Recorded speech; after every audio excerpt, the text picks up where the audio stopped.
Bueno, bienvenidos a todos. Espero que eh, les guste la charla que vamos a continuación a manifestar, a crear. Y el tema del día de hoy pues va a ser la persona y la personalidad. Para esto vamos a platicar brevemente acerca del origen romano de la persona, del término y de las implicaciones en términos súper sencillos de cómo los romanos concebían a las personas. Asimismo, pues vamos a ver ya su regulación actual en los códigos civiles federal y local de México. Y posteriormente, pues vamos a hablar de la diferencia entre persona y personalidad. Entre tanto, pues haremos una breve referencia a uno de los atributos de la personalidad, que es la capacidad, y lo dejaremos para después, para que veamos el inicio y el fin de la personalidad, en donde el inicio, pues evidentemente pues estaríamos pensando en primera instancia en el nacimiento de una persona y en el caso del fin de la personalidad, pues estaríamos hablando de la muerte de la persona. Y hay varias cosas que detallar respecto de estos temas. Entonces, sin decir, pues, otra cosa, pues me parece que vamos a, pues, cambiar un poco eh, a otra pestaña para iniciar esta pequeña charla, ¿no? Obviamente, lo primero que tenemos que platicar es el concepto de persona. Y pues en este sentido, creo que pues siguiendo ciertas lecturas que les he dejado, ustedes pueden notar que pues el concepto de persona se remite hasta cierto punto a dos ideas, la idea de su origen romano y la idea de su contenido conceptual o material. Con respecto al primero, pues les he dejado en plataforma básicamente unos recursos en donde nos recuerdan cuáles son sus orígenes latinos, cómo estaba estructurado pues el término, que hacía alusión como al sonido que hacían las personas cuando se colocaban máscaras para pues tener un papel o un rol en una obra de teatro. Y la idea básicamente es que las personas pues tenemos una, un rol en sociedad, pero somos de alguna manera únicos. Ahora, ese origen romano, pues evidentemente se utiliza ya en términos jurídicos. Tan es así que el término persona en realidad es una manera de hacer referencia a los seres humanos en sus relaciones jurídicas. Es decir, persona es un término que hace alusión a la arista jurídica de pues hombres, mujeres y todas las personas o todos los seres humanos en realidad, ¿no? Y se nota que en la práctica, pues evidentemente el término persona, pues se usa en sociedad para hacer referencia a cualquier individuo, pero en derecho pues tiene esta connotación de hacer referencia a que los seres humanos, en lo individual o en lo colectivo, podemos establecer relaciones jurídicas que implican pues crear, modificar, transferir o extinguir derechos y obligaciones. Aquí, por ejemplo, pasamos a la otra parte, la parte como más material o de contenido del término de persona. Persona sería equivalente pues a un ser humano en cierto sentido. Y hay, algunos autores consideran que eso tiene que ver con la naturaleza racional de los individuos, de pues, las agrupaciones humanas. Y obviamente hay una serie de pues, definiciones que se han utilizado a lo largo de la historia. Realmente este texto que tienen aquí es la parte como relacionada con esta parte del curso. Y simplemente decir que es importante reconocer el concepto jurídico de persona en su digamos, condición técnico-jurídica. ¿Ok? Y creo que en ese sentido, pues no habría como mucha dificultad, ¿no? Ahora bien, el término persona se relaciona muchísimo con el tema de la personalidad. La personalidad jurídica básicamente es como la manera pues abstracta de hacer referencia a las condiciones que se desprenden una vez que alguien es considerada en su esfera jurídica. Y en realidad los usos del término nos van estableciendo como con cierta claridad el concepto de la personalidad. Aquí en este texto de Treviño, pues tenemos esta idea según la cual pues la personalidad es como algo que se desprende eh, en términos jurídicos de la persona humana. Aquí nos dice que la personalidad significa que el sujeto puede actuar en el campo del derecho. Diríamos que es la proyección del ser humano en el ámbito de lo jurídico y que es una mera posibilidad abstracta para actuar como sujeto activo o pasivo yo le agregaría, de relaciones jurídicas en la infinita gama de las mismas, ¿no? Y básicamente los distintos códigos, como acaban de ver, por ejemplo, el de Nuevo León, pues hablan de esta cierta facultad que tienen los sujetos de derechos y le otorgan ciertas características.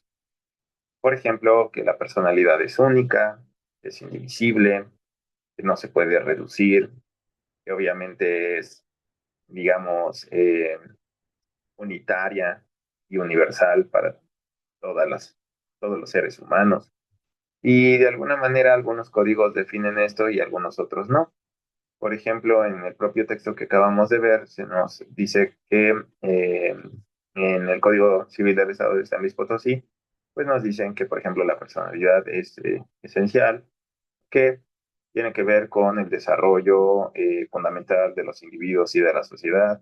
Nos dicen que la personalidad es personalísima, porque, pues, básicamente se refieren a cada persona, ya sea física o moral, su, digamos, eh, originalidad, que son innatos, que no tienen un contenido patrimonial, que son irrenunciables, que pues la voluntad de extinguir la personalidad pues realmente no existe, lo que existe es la destrucción de la vida de la persona, ¿no? Y bueno, hay muchas cosas que pudiéramos decir, pero creo que no hay necesidad de complicar este tema más allá de lo que requerimos. Y pasando a la parte de la legislación, pues en el Código Civil Federal, como ustedes pueden ver ahora en pantalla, nos empiezan a hablar de las personas de una manera más formal en el libro primero, en el título primero, y de hecho de lo que hablan es uno de los atributos de la personalidad más importantes, que es la capacidad jurídica de las personas. En este caso, pues hablan de las personas físicas y posteriormente se va a hablar de las personas morales. Lo mismo pasa en el Código Civil local. En este artículo 22, es el primero que inicia esta sección, nos indican que la capacidad de estas personas físicas pues va a comenzar en algún momento, que es el nacimiento, y se va a perder con la muerte. De alguna manera, los autores han coincidido en que la capacidad jurídica es uno de los grandes primeros atributos que, digamos, son cooriginarios o se inician en el mismo momento que la personalidad de al menos las personas físicas y me parece que también de las personas, digamos, morales, aunque el nacimiento de las personas morales, pues básicamente es a través de una creación de un documento jurídico, ¿no? De una acta constitutiva o de otro elemento de, digamos, reconocida autoridad. Por ejemplo, la Constitución política de los Estados Unidos mexicanos crea al Estado y el Estado sigue siendo una persona moral. Entonces depende de cada caso. Ahora bien, para eh, cierta defensa o protección del derecho, se ha considerado que hay, desde el momento de la concepción de una persona física, una especial protección.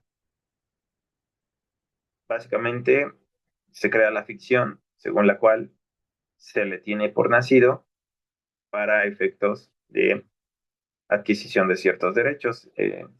Seguramente en las lecturas que ustedes pues, ya debieron de haber realizado, se han dado cuenta de lo que significa actualmente esto. Tiene que ver con la figura del nasciturus en origen en Roma.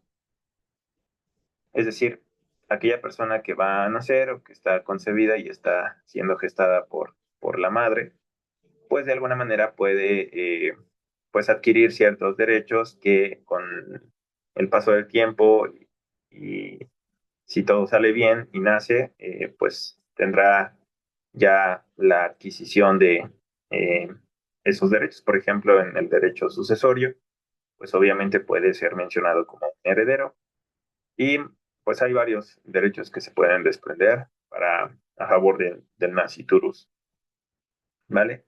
A esa idea quizá regresemos un poco después, pero la idea es que el Código Federal no da mucha atención a definir la personalidad y lo hace a través de sus atributos. Y uno de los atributos que le interesa mucho al código luego desarrollar es el tema de la capacidad. Y eso ya lo habíamos comentado. Básicamente, las personas tienen capacidad de goce y capacidad de ejercicio. Es decir, capacidad de goce significaría titularidad en derechos. Básicamente es un disfrute de los mismos, mientras que la capacidad de ejercicio pues no se adquiere con el nacimiento, sino que se adquiere con el paso del tiempo y en el caso más general es con la adquisición de la mayoría de edad y lo que significa es básicamente la posibilidad jurídica de autónomamente ejercer, digamos, el poder para estarse obligando jurídicamente frente a terceros.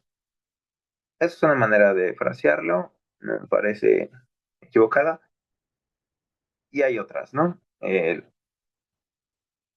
Algo que quiero destacar entonces es que, de hecho, aquí se empieza a hablar de la minoría de edad en el artículo 23 y, digamos, de las carencias de capacidad en las personas, lo cual no significa que estemos restando dignidad o características esencialistas a la persona humana. En el artículo 24 nos hablan de la mayoría de edad, en donde se nos hace referencia a lo que conocemos como capacidad de ejercicio. Se nos dice que el mayor de edad tiene la facultad de disponer libremente de su persona y de sus bienes, salvo las limitaciones que establece la ley. Y esa es una de las grandes características de la capacidad de ejercicio, que, por ejemplo, puede contratar y puede comprar bienes para acrecentar su patrimonio o puede disminuirlo. Como ya decíamos, en la siguiente sección del Código Civil, en este caso federal, se habla de las personas morales y aquí tenemos varios ejemplos de las personas morales en su pantalla. Ustedes lo pueden checar en su código o darle pausa en este momento para darle lectura a los diferentes tipos de personas morales. Ya adelantábamos nosotros que el Estado-Nación pues es una persona moral, pero pues hay muchos ejemplos aquí. Tenemos, por ejemplo, las sociedades, tenemos las asociaciones, tenemos, digamos, los sindicatos, en fin, todos, hay una gran pluralidad de personas morales, pues podemos reconocerlas también como a través de la visión de las empresas, ¿no? Eh, las ONGs, ¿no? Algunas de ellas con su carácter jurídico, pues también son personas morales. Las personas morales pueden ejercitar todos los derechos que son necesarios para realizar el objeto de su institución, que está mencionado normalmente en su documento constitutivo. Y básicamente en los siguientes artículos nos van diciendo pues algunas de las características de estas personas morales, aunque pues no los desglosan, porque cada una de las reglas o leyes normativas y normativas, perdón, que regulan cada una de estas figuras en su ámbito o rama jurídica, pues lo van a detallar. Y bueno, en el artículo 28, simplemente se reitera lo que ya les comentaba, ¿no? También otro nombre para hablar de, pues, los, las normativas que crean y que definen la personalidad jurídica de entes morales son los estatutos de sociedades. Y pasamos ahora al Código Civil local. En nuestro caso, pues es el de la Ciudad de México. Ustedes hicieron la lectura de Treviño y ahí pues se enfoca mucho a la regulación de Nuevo León porque el autor es de allá. Nosotros haremos este ejercicio de checar la normativa de la Ciudad de México.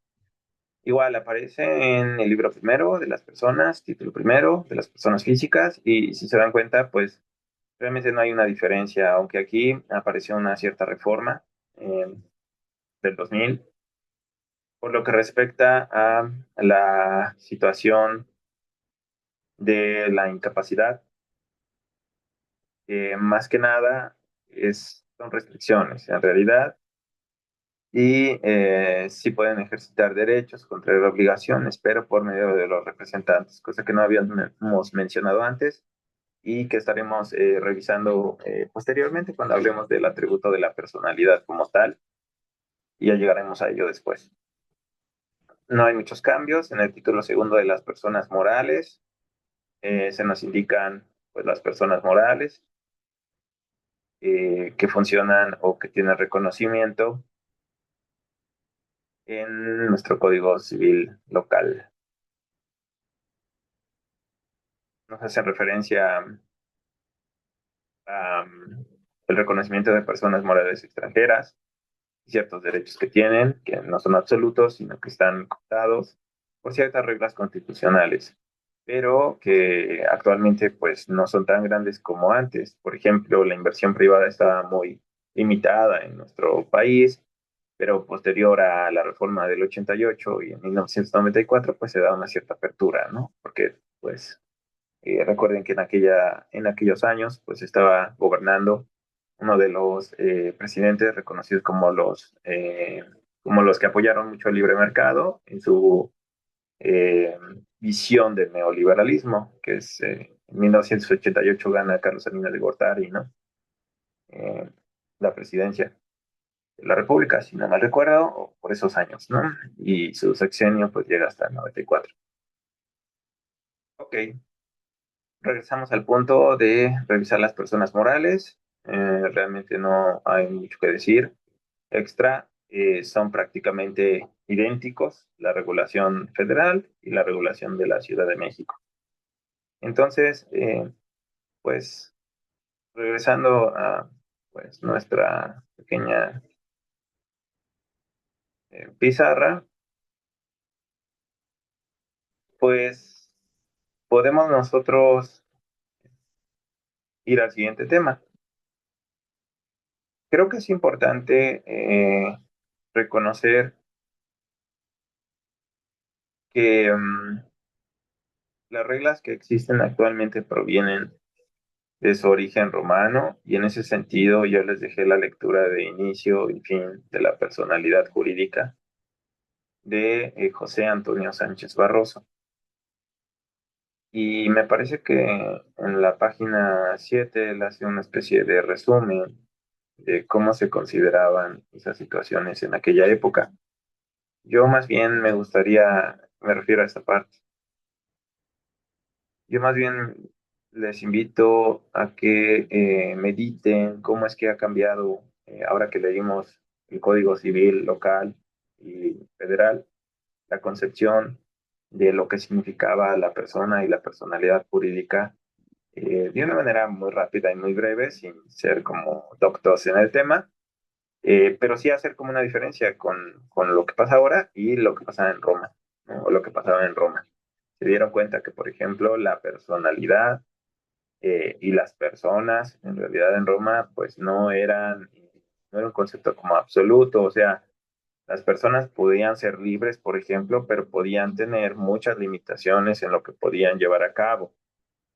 Muchos de ellos, pues, por ejemplo, hasta podían ser esclavos y obviamente, pues, no tenían cierto reconocimiento en ciertos derechos humanos que ahora nosotros adscribimos. Y lo digo así porque creo que se entiende, aunque es anacrónico mencionarlo de esta manera, pues el término de derechos humanos en esa época pues no significaba mucho, pero ahora lo podemos entender muy bien. Por ejemplo, en términos de que el esclavo pues, no era libre para tomar sus propias decisiones, para transitar, etcétera. También es importante que vean como una gran diferencia con respecto a prácticamente la mitad de la población romana, por ejemplo, las mujeres, ¿no?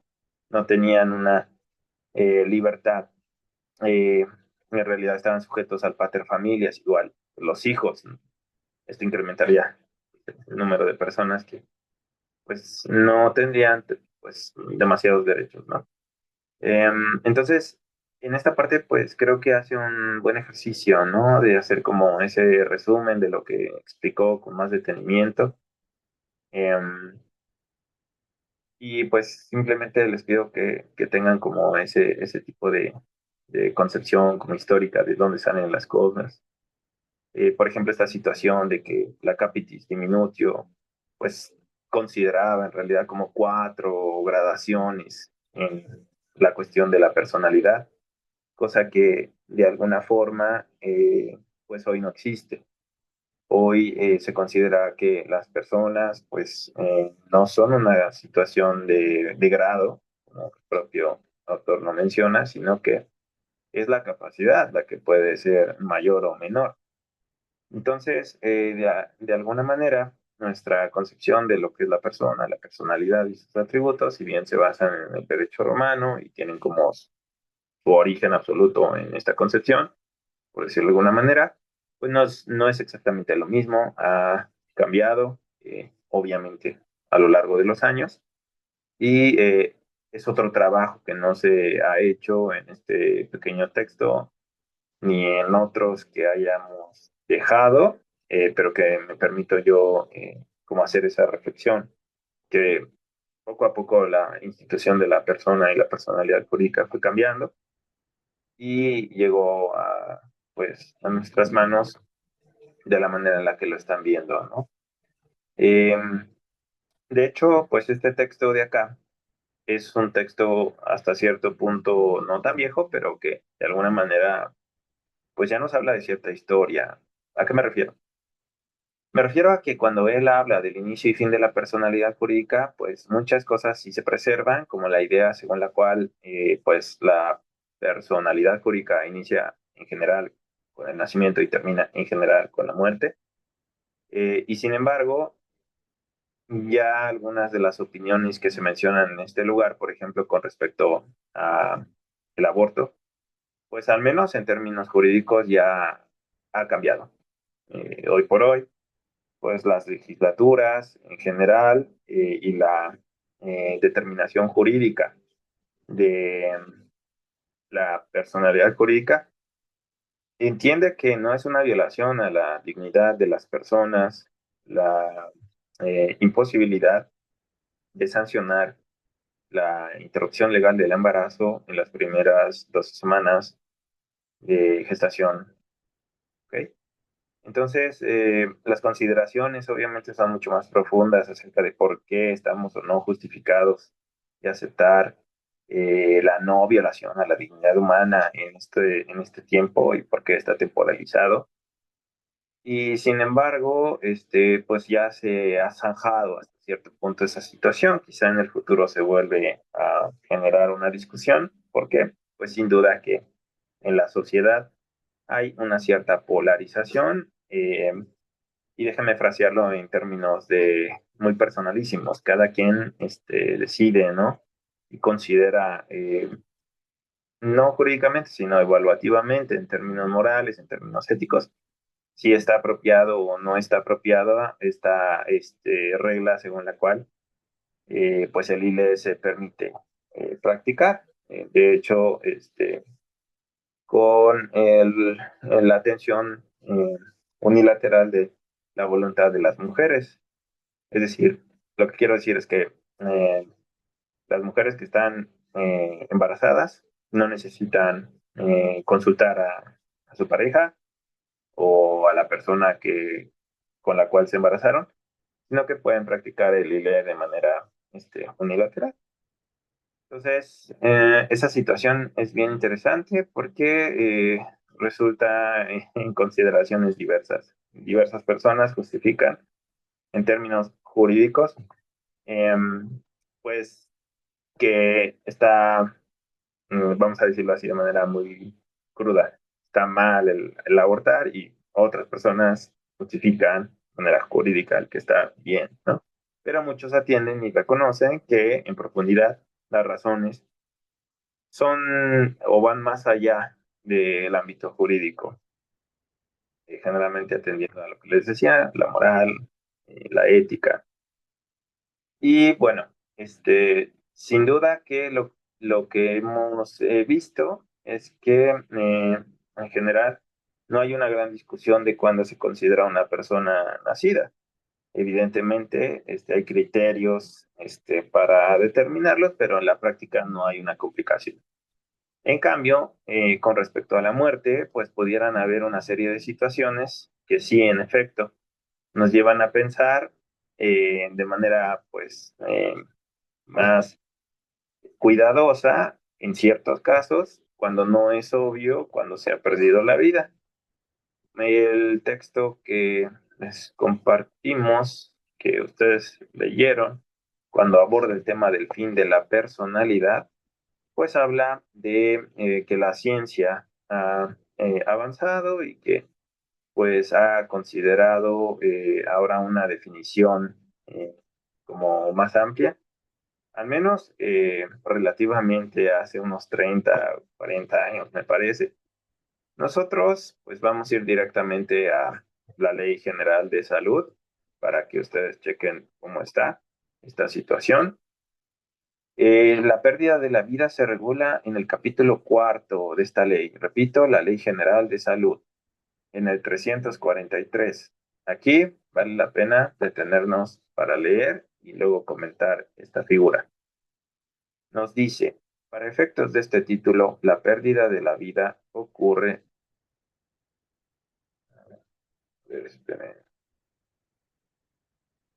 Sí, la pérdida de la vida, perdón, es que aquí me presenta un cuadro que no ven ustedes, pero ya lo. ¿Sí? La pérdida de la vida ocurre cuando se presentan la muerte encefálica o el paro cardíaco irreversible. La muerte encefálica, que es uno de los nuevos criterios respecto de hace varias décadas, se determina cuando se verifican los siguientes signos. Y aquí vienen algunos signos en donde, pues básicamente son ausencias de, pues, ciertos sentidos que normalmente poseemos cuando estamos vivos, ¿no? Para los seres humanos, pues cuando ya no hay conciencia y esta es permanente y completa, cuando ya no hay respiración natural, cuando se han perdido reflejos en el tallo cerebral y existen una serie de condiciones muy específicas, pues se consideraría una persona muerta. ¿Ok?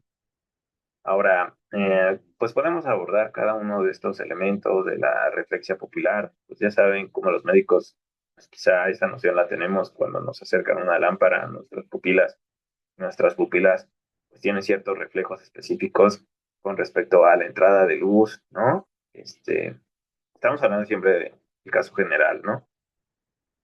Asimismo, pues estos movimientos oculares,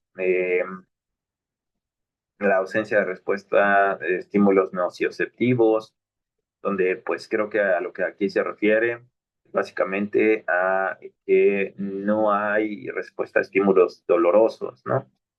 Si ustedes van a buscar un poco esto de la nociocepción, pues obviamente pues es un concepto complicado, si lo quieren estudiar de manera más científica, aquí damos un literal wikipediazo, y lo que nos dice básicamente es que la nociocepción es el proceso neuronal de sentir dolor, ¿no?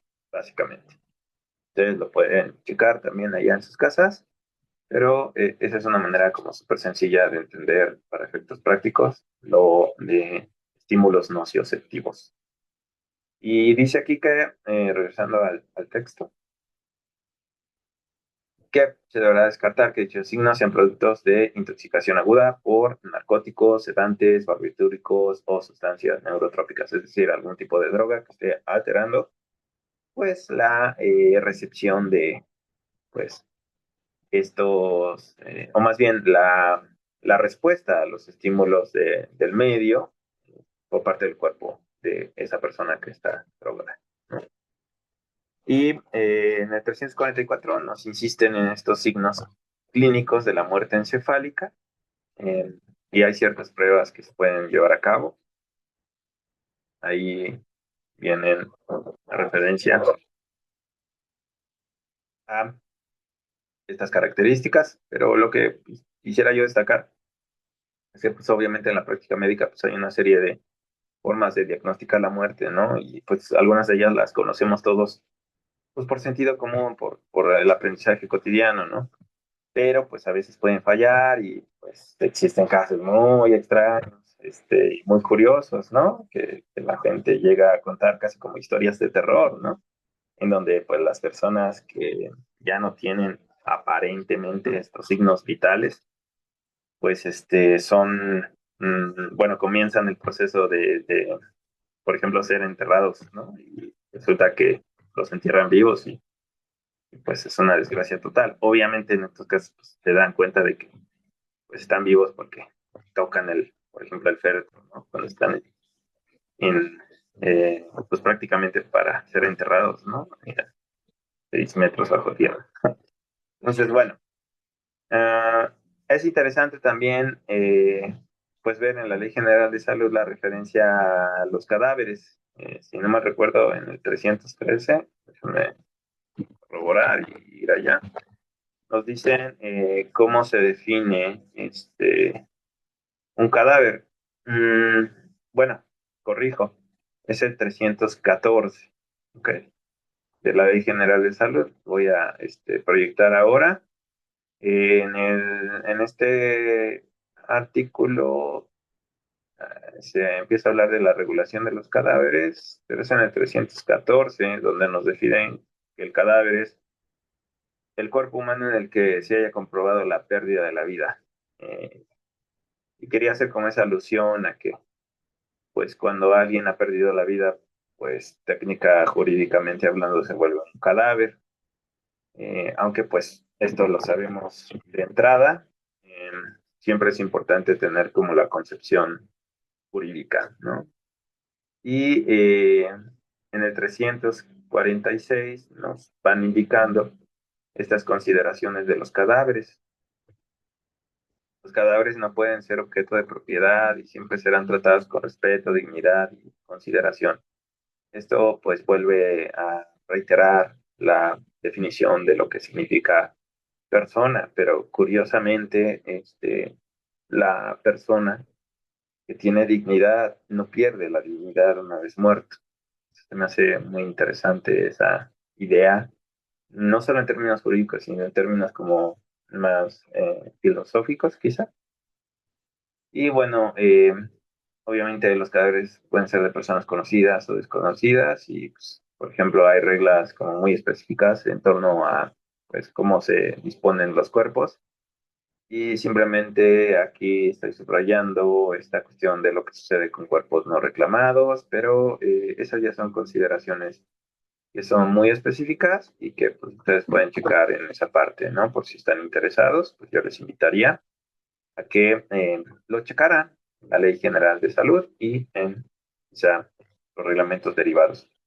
También antes de pues, culminar esta parte de la pérdida de la personalidad jurídica, me gustaría mencionar que obviamente los médicos tienen una serie de acceso a la tecnología que pues, ya determinará la muerte en casos extremos, pero que normalmente pues, se basa en el diagnóstico. Aquí ya estoy proyectando la página 67 y 68 del libro Medicina Forense de Takahashi, que es un experto en el tema de la medicina forense y evidentemente de las determinaciones médicas de la muerte. Y pues todos sabemos, y también se utilizan en los ámbitos médicos, estos elementos para diagnosticar una muerte, la inmovilidad, la pérdida del conocimiento, la flacidez de los músculos, porque una persona que ha muerto pues pierde pues obviamente con el paso del tiempo, desde el momento en que ha perdido la vida, pues es la elasticidad y varias propiedades de los músculos, igual en los reflejos osteotendinosos y la relajación clásica de los esfínteres. Y bueno, ni qué decir de todos los procesos que se desprenden a partir de la muerte de una persona, conocidos como signos cadavéricos, inmediatos, mediatos, etcétera. Esa situación, pues tampoco la vamos a ver aquí, no es necesario, pero me pareció interesante cómo, digamos, agregar esta información, dado que tiene todo que ver con la pérdida de la vida. Obviamente, estamos hablando de vidas de personas físicas. ¿Qué pasa con la pérdida de las personas morales? Bueno, también es un tema interesante, pero que desafortunadamente pues no vamos a ver con mucha atención, pero mencionar que tiene que ver con la destrucción, vamos a ponerlo así, de la personalidad jurídica de un ente moral. Por ejemplo, cuando un Estado perece porque se divide en dos, por ejemplo, hay guerra civil, se divide en dos. Eso podría ser la muerte de un Estado, una revolución. Es una forma en que una persona moral eh, se, se muere, pero también puede ser, y lo más cotidiano, es que se extinga su personalidad, por ejemplo, una empresa, porque quiebra y entonces tiene que llevar a cabo un proceso jurídico eh, donde manifieste esa situación.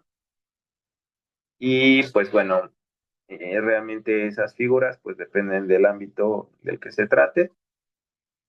Por ejemplo, si estamos hablando de una empresa en el ámbito mercantil, básicamente tiene un nombre en específico y puede entrar a un concurso mercantil para efectos de, pues, iniciar el finiquito de todos los derechos y obligaciones que esa persona moral contrajo y pues va a hacer que se liquide el patrimonio o el haber patrimonial de la persona moral y pues puede haber una serie de circunstancias muy específicas que las leyes, en este caso mercantiles, pues van a determinar. ¿Ok? Y creo que pues también me gustaría hacer referencia a que en las discusiones en torno a pues lo que significa la personalidad jurídica no son muy intensas, o al menos en apariencia, más allá del tema del ILE o del aborto, más allá de las consideraciones específicas del inicio de la personalidad y de cuánta protección requiere haber, pues no generan tantas discusiones. Asimismo, del término de la personalidad, pues como lo han visto, pues sí hay una serie de cuestiones muy concretas que tendrían que revisarse para personas físicas y para personas morales, pero creo que de alguna manera pues hay un camino asentado que no genera una gran disparidad de opinión, lo cual es bastante positivo porque pues en ocasiones sí sucede que no hay una como claridad en esto y simplemente invitarlos a culminar las lecturas que se dejaron en esta ocasión. Nosotros todavía obviamente tenemos que abordar el tema de la capacidad jurídica, de los atributos de la personalidad y voy a terminar simplemente adelantando un poquito de que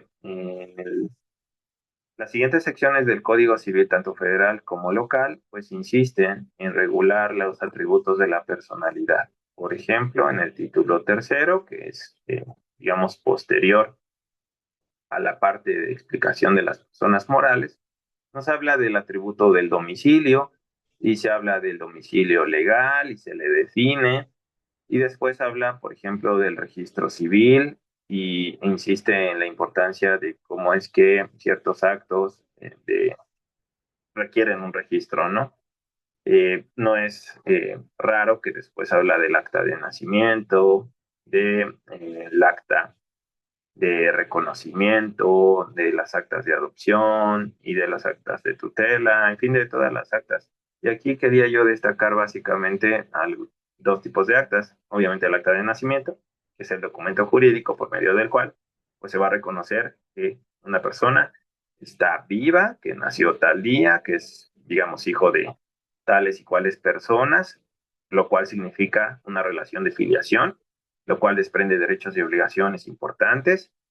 Y esto tiene que ver, obviamente, con la forma jurídica en la que se regula y se prueba, sobre todo el inicio de la personalidad o del de una persona también, ¿no? Por otro lado, pues también tenemos la llamada acta de defunción, que es fundamental para demostrar en términos jurídicos la muerte de una persona. Aquí sí me voy a detener un poco de una vez para que después no tengamos que revisar de nuevo el tema, dado que ha abordado un poco más el tema de la muerte. Está en el artículo 117 en adelante y nos dicen aquí que pues el acta de nacimiento va a tener esta información y bueno, ahí básicamente se dan cuenta de que estamos hablando de cadáveres, ¿no?